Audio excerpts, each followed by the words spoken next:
of fertilization. Yes students, so what is fertilization? Fertilization is the fusion of the male gamete, that is sperm, and the female gamete, that is ovum, resulting in the formation of a one-celled embryo, that is called as zygote. That process is called as fertilization. Again students, it is a very complex process consisting of multiple steps, which means sperms attain capacitation, there is release of sperm lysin enzymes, there is different fertilizing, anti-fertilizing reactions, formation of fertilization cone, then there is cortical reactions, right? So all of these things are there in fertilization. Yes students, so with the completion of fertilization, students, the site of fertilization is ampulla, right? The fertilization occurs in ampulla. Precisely, it occurs at the ampullary ischemic junction, right? So that is the site for fertilization. Once fertilization occurs, there is formation of a single-celled embryo. That embryo is called as zygote. Zygote, if we will say what is the definition of zygote? Zygote is also an embryo, but it is a single-celled embryo, right? So zygote is formed. It is a diploid cell, right? Once zygote is formed after fertilization, then the next step is implantation, right? But before implantation, again there are two processes, right? So actually implantation consists of 3 steps. Which are those 3 steps? The first step is cleavage and morula formation, right? So cleavage, what is it and how it results in morula formation, we will study, right? Then the second step is blastula formation, or it is also called as blastocyst formation, right? Blastula or blastocyst formation. And the third step itself is the process of implantation. We will study all these 3 steps one by one, right students? So the first step is cleavage, and this cleavage results in morula formation. What is cleavage, right? So first we are going to study about cleavage. What is it? What is the definition of cleavage? Cleavage, it is repeated and rhythmic mitotic divisions of single celled zygote resulting in formation of multicellular morula, right? So what is cleavage? Cleavage is nothing but repeated and rhythmic mitotic divisions. Mitotic divisions of zygote. So zygote is a single cell structure. It undergoes repeated rhythmic mitotic divisions to form a multicellular structure, a mulberry-like structure, which is called as morula. And those mitotic divisions are called as cleavage. So actually cleavage is nothing but mitotic divisions. There are certain differences which we will study later on, right? So students, this is ovary.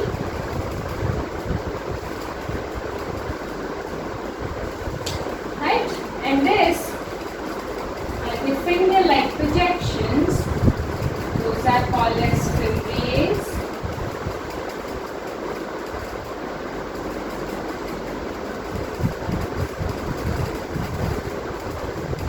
This is the part of the uterus. Right? So, zygote is formed at the ampullary ischemic junction. Right? So, this is a single cell structure, that is zygote, which is formed at the ampullary ischemic junction, right? So first step, what is formed is nothing but a single cell structure. That structure is called as zygote, right? This zygote will be surrounded by the glycoproteinaceous layer, right?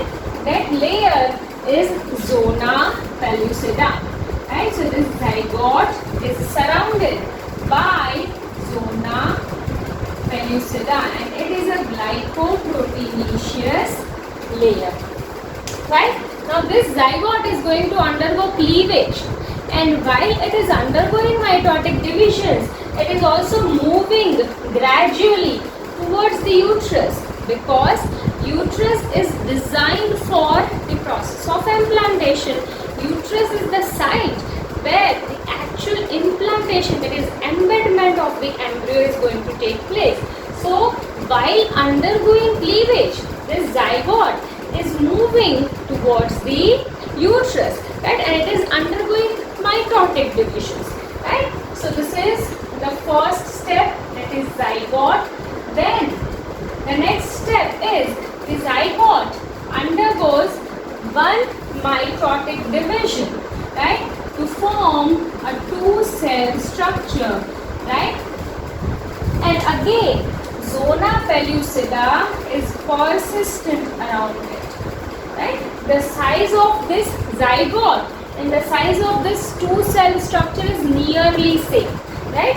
These cells are called as blastomeres, right? These cells are called as blastomeres. So what happens? Zygote undergoes one division to form a two-cellular structure, and it is again surrounded by a glycoproteinaceous layer, that is zona pellucida, right? Then the third step is these two cells again undergo one more mitotic division to form the four cells. These four cells are also called as the blastomeres, and again it is also surrounded by zona pellucida, right? So this is two cell, this is four cell. Remember students, the cells are called as blastomere and the size overall remains the same, but the cytoplasm is getting divided within the cells. So this single zygote, the amount of cytoplasm which was present in the single zygote is now divided into these two cells, and again it is divided into these four cells. So amount of cytoplasm remains the same, but the number of the cells increases. In fact, the size of the cells decreases and the cytoplasm is divided within them, right? Now once zygote is formed, right, at the time of fertilization, right, then the time which is taken for the conversion of a single celled zygote into the two-celled structure, that is blastomeres, right, it takes around 30 hours of time. This is clear, right? And from this, right, the second cleavage, right, is nothing but a four-cell structure again, which is surrounded by the layer of zona pellucida, right? So two-celled structure takes 30 hours of the time after fertilization. We are talking with respect to fertilization. So it takes 30 hours after fertilization, right? And four-cell structure takes 10 hours after two-cell structure, right? So after two-cell structure is formed, again next 10 hours are required for the formation of this four-cell structure. So if it is asked that how many hours are required from fertilization for the formation of four-cell structure, then it will be 30 plus 10, that is 40 hours. And students, can you see the developing embryo is gradually moving towards the uterus, because uterus is designed for the implantation, right? Then again, the next is the 8-cell structure, right? So there will be formation of 8 cells, right? This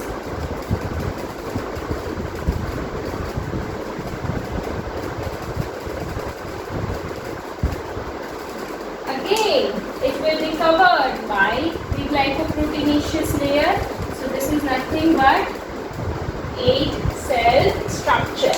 And by the time, right, a morula is formed, right? A morula is nothing but an 8-cell to a 32-cell, 16-cell structure, right? So by the time this 16-cell structure is formed, right, it looks like a mulberry, right? And again, it is covered by glycoproteinaceous layer. This structure is called as morula. So what is morula, students? Right, so over here we are saying that by the time this morula is formed, right,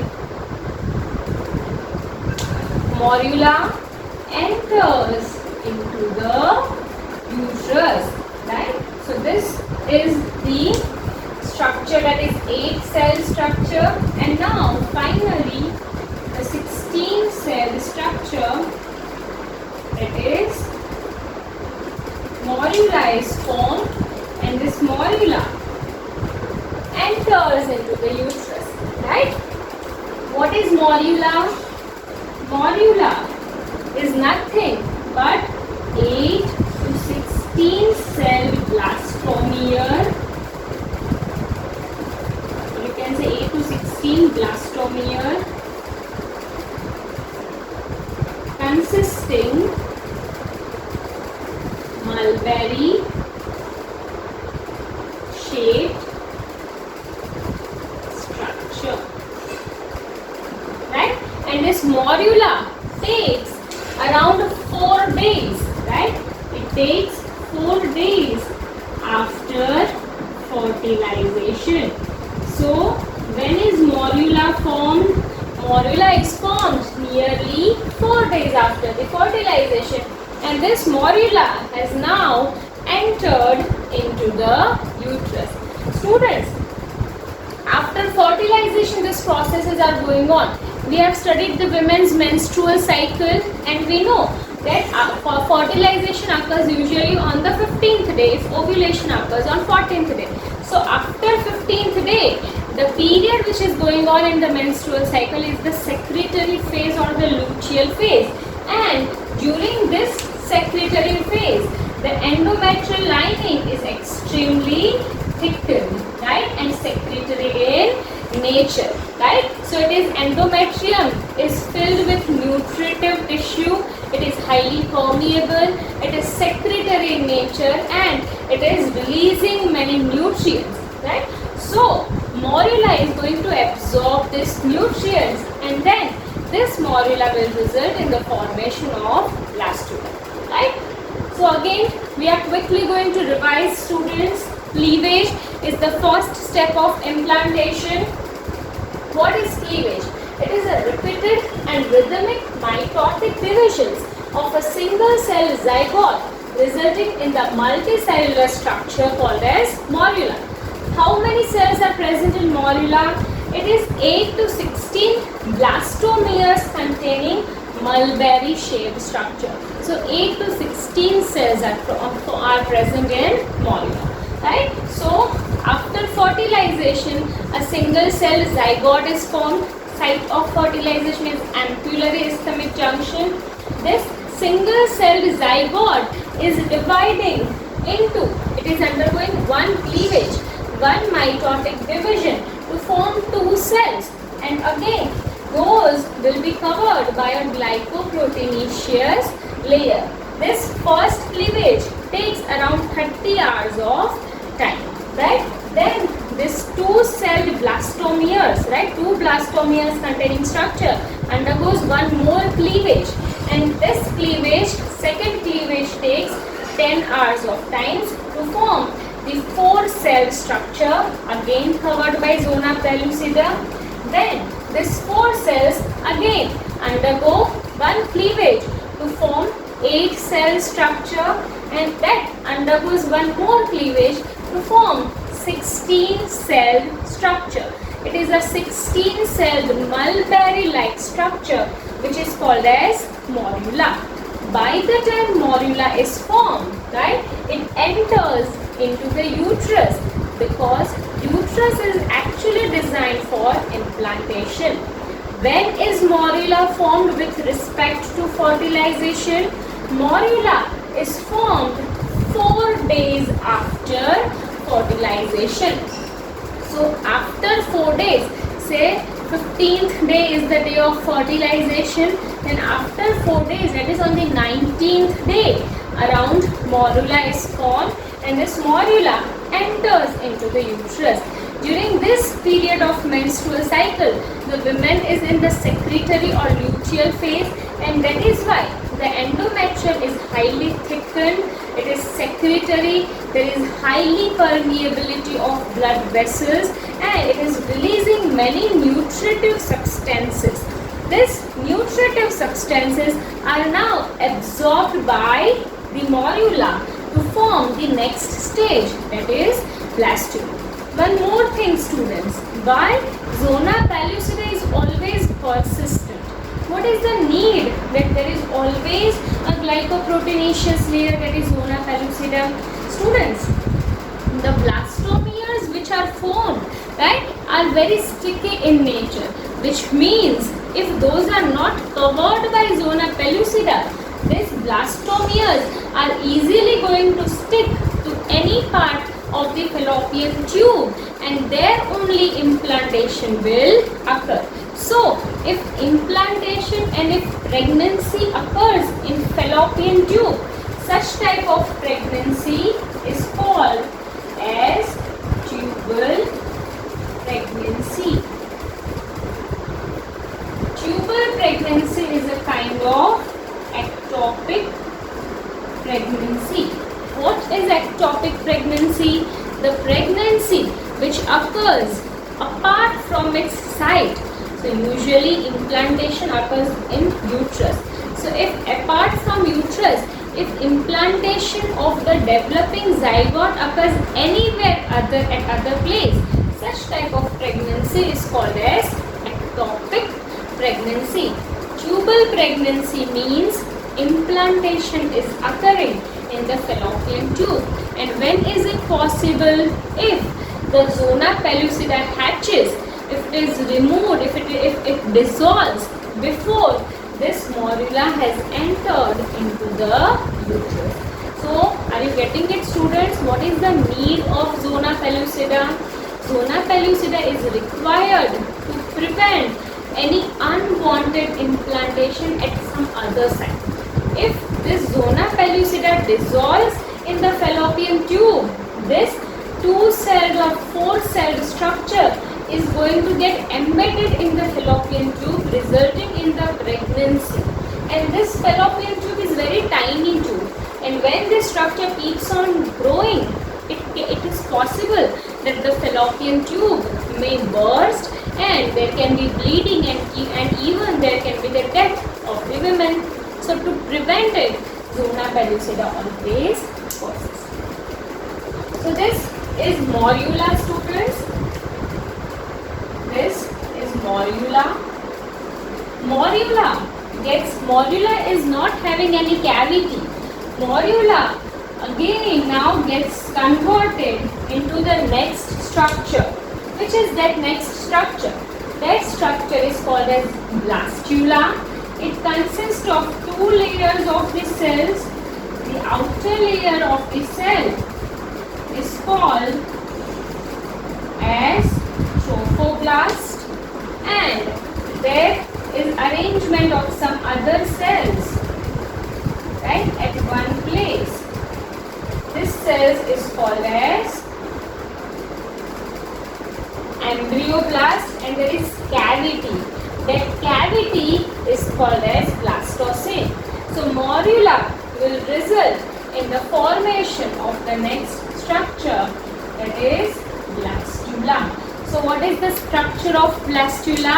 We have to see now that, right? Morula will result in formation of blastula. Once blastula is formed, this zona pellucida is gradually going to get dissolved. We will study it. Yes, students, note it down. Yes, students. So the second step of implantation is blastula formation. We have studied the first step, that is cleavage resulting in morula formation. Morula is a mulberry shaped structure with 8 to 16 blastomeres. Right? It does not possess any cavity. It is a solid structure which is surrounded by a glycoproteinaceous layer, that is zona pellucida. Function of zona pellucida is to prevent the implantation, unwanted implantation of the embryo. Right? If it happens, if zona pellucida dissolves before the blastocyst enters into the uterus, then there can be ectopic pregnancy or tubal pregnancy. This morula, right? Once this morula enters into the uterus, right? The endometrial lining of the uterus is highly thickened and nutritive. So now what happens? That morula will start absorbing all the nutrition from this endometrium and the structure is going to enlarge, right? And when the structure is going to enlarge, right, this cells undergoes certain morphogenetic movements to form two different types of cells, right? So zona pellucida is as it is persistent, right? Now two cells are formed. The outer layer of the cells are flat cells, right? So outer layer of the cells are flat cells and these cells are called as trophoblast. Students, this outer flat layer of cells called as trophoblast is not involved in the formation of embryo, but the function of trophoblast is formation of extra embryonic membranes. Right? We will study which are the extra embryonic membranes, that is chorion, amnion, allantois and yolk cell. These are the four extra embryonic membranes. These four extra embryonic membranes are formed from trophoblast. So trophoblast is not involved in the formation of embryo, but it forms extra embryonic membrane. So this outer layer of flat cells is called as trophoblast and certain circular cells will be displaced towards one side. These cells are called as embryoblast or inner cell mass, and this will actually give rise to the entire embryo and fetus, right?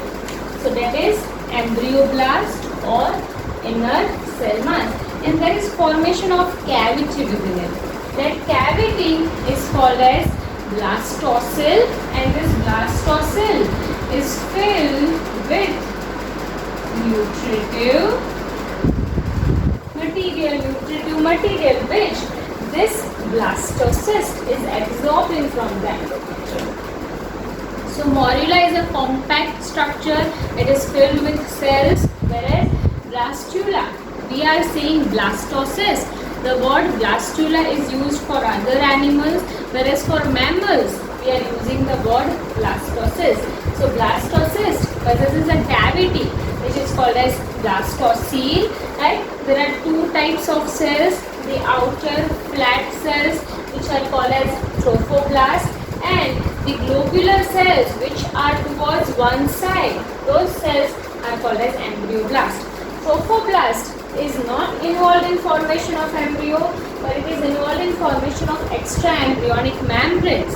And embryoblast, also called as inner cell mass, is in fact involved in the formation of the embryo. Right, students? So our next step is actually the process of implantation. Implantation is embedment of this blastocyst within the endometrium. We will study it in our next step. Students, so our third step is the implantation itself.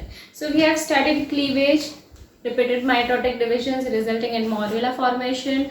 Morula results in the blastula formation, right? This blastula is going to remain in the uterus. It is going to float in the uterus for 3 to 4 days and it is going to absorb the nutritive material. Next process is the process of implantation. What is the definition of it? The attachment or the embedment of the blastocyst in the endometrium of the uterus is called as implantation. So students, uterus is designed for pregnancy. Uterus is designed for implantation. It is the site of implantation, right? So the blastocyst gets completely embedded, it gets completely attached with the endometrial lining of the uterus. That process is called as the process of implantation. So I have here drawn the diagram showing the blastocyst. This is the endometrial lining which is highly thick and vascular, right? So this blastocyst is going to absorb the nutrition and now it is going to get embedded in the endometrium. So what are the steps which happens, right? I have amplified this diagram and I am showing it over here, right? So these are the cells of endometrium, endometrial lining, and this is the blastocyst. We know, students, we have studied the structure of blastocyst. It consists of two types of cells, that is the outer layer of the cell is called as trophoblast and the inner mass of the cell is called as embryoblast. Trophoblast gives rise to extraembryonic membrane and embryoblast itself gives rise to the germ layers and the embryo, right? So we have just rotated this diagram, right? So now what happens during this process of implantation? So these are the 3 steps. The first step is hatching of the embryo. What is the meaning of hatching of the embryo? Hatching of the embryo means dissolving zona pellucida. So we know the function of zona pellucida. Zona pellucida is going to prevent the implantation, unwanted implantation, right? So now once the blastocyst has reached the uterus, it is properly developed. Now this blastocyst is going to hatch, it is going to peel off or it is going to dissolve the glycoproteinaceous layer, that is zona pellucida, which means the cells of the trophoblast itself, right? So say this glycoproteinaceous layer is present. Now the cells of the trophoblast itself is going to secrete various enzymes and this enzymes is going to dissolve this zona pellucida. So there is dissolving of this zona pellucida by the release of the enzymes by the cells of trophoblast. That is called as hatching of the embryo. So once this zona pellucida is dissolved, now these cells can easily get embedded within the uterus. Now what happens, students?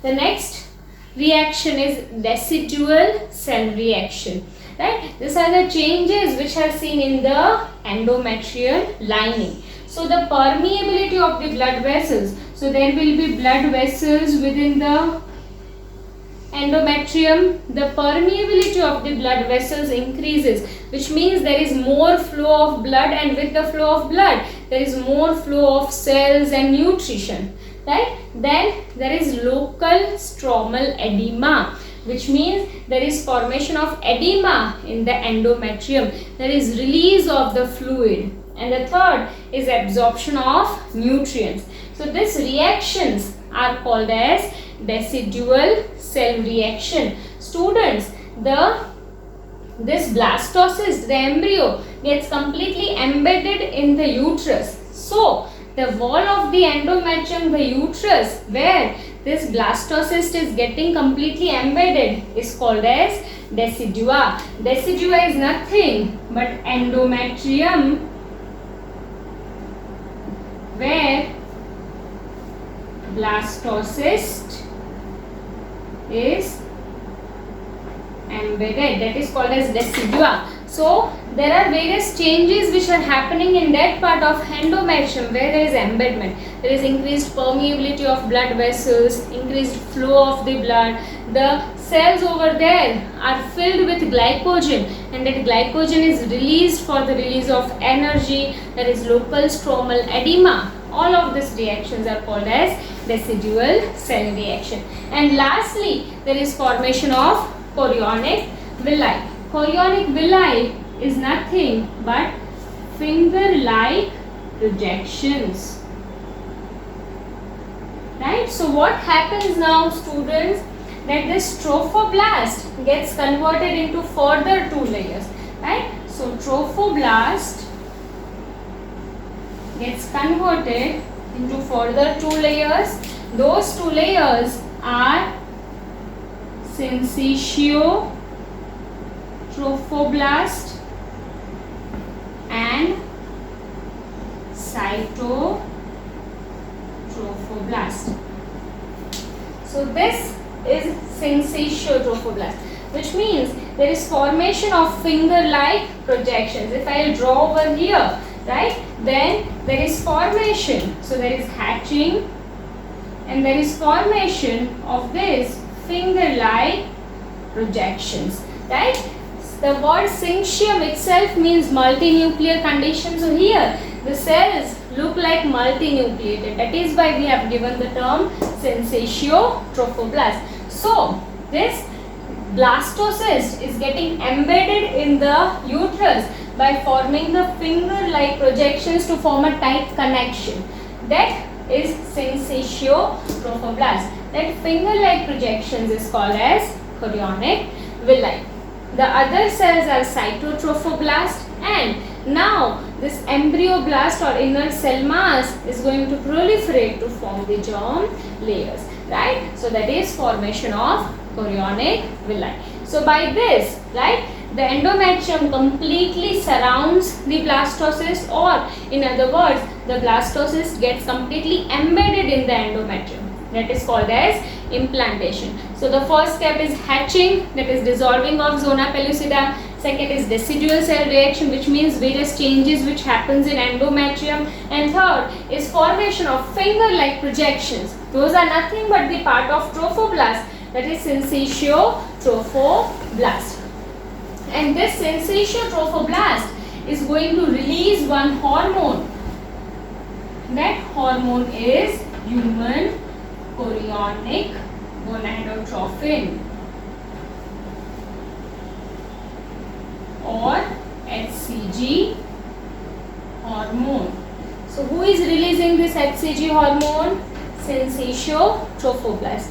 What is the function of this HCG hormone? That we will study in our further lectures. Right, students? So you know that there is pregnancy test. That pregnancy test is called as Gravidex test.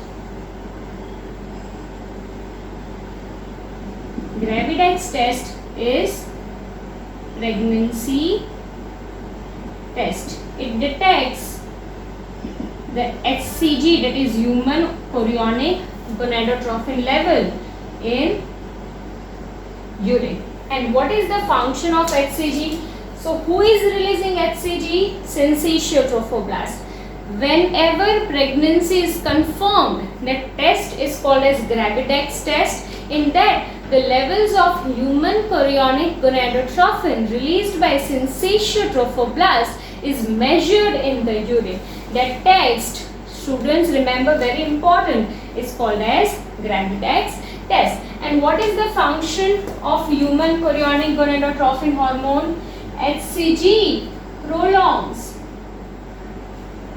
life of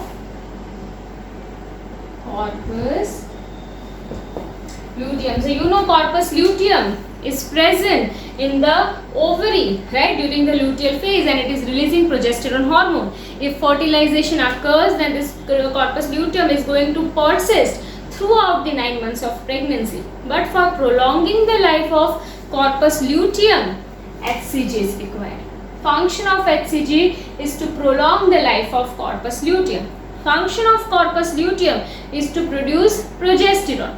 Progesterone is a pregnancy supporting hormone. This progesterone will inhibit the contractions of the uterus.